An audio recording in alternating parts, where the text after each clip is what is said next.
अन्य जाति वालों ने जो गड्ढा खोदा था उसी में वे आप गिर गए, जो जाल उन्होंने लगाया था उसी में उन्हीं का पांव फंस गया। सोमवार 28 अक्टूबर 2024।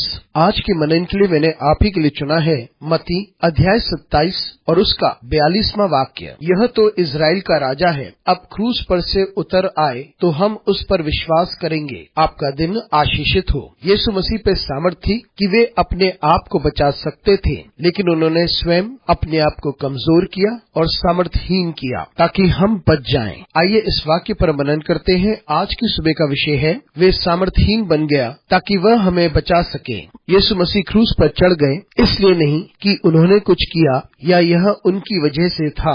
वो क्रूस पर इसलिए था क्योंकि अधिकारी और धर्म के शास्त्री उसकी सामर्थ को लेकर ईर्ष्या करते थे और वे नहीं चाहते थे कि वो जीवित रहे, क्योंकि उसने अपने आप को परमेश्वर का पुत्र कहा। जब यीशु मसीह क्रूस पर थे तो लोग उसके बारे में बात कर रहे थे। वो कह रहे थे कि इसने तो दूसरों को बचाया है, अपने आप को क्यों नहीं बचा सकता। यदि वे इजराइल का राजा है तो वो अपने आप को बचा ले और हम उस पर विश्वास करेंगे। मित्रों, यीशु मसीह के पास वो सामर्थ थी कि वे क्रूस से उतर सकते थे और यीशु मसीह के पास वह सामर्थ थी कि वे हर सामर्थ को जो उसके विरुद्ध में खड़ी हुई थी उसे वे पराजित कर सकता था। यीशु मसीह के पास वह सामर्थ थी कि वे स्वर्ग से स्वर्गदूतों को बुला सकता था। यीशु मसीह के पास वे सामर्थ थी कि वे परमेश्वर की सामर्थ को पुकार कर परिस्थिति को बदल सकता था। लेकिन यीशु मसीह ने स्वयं परमेश्वर की इच्छा को स्वीकार लिया था और वे हमारे लिए मरने के लिए तैयार हो गया। वे स्वयं कमजोर और सामर्थहीन हमारे लिए बन गया। उसने स्वयं अपनी इच्छा से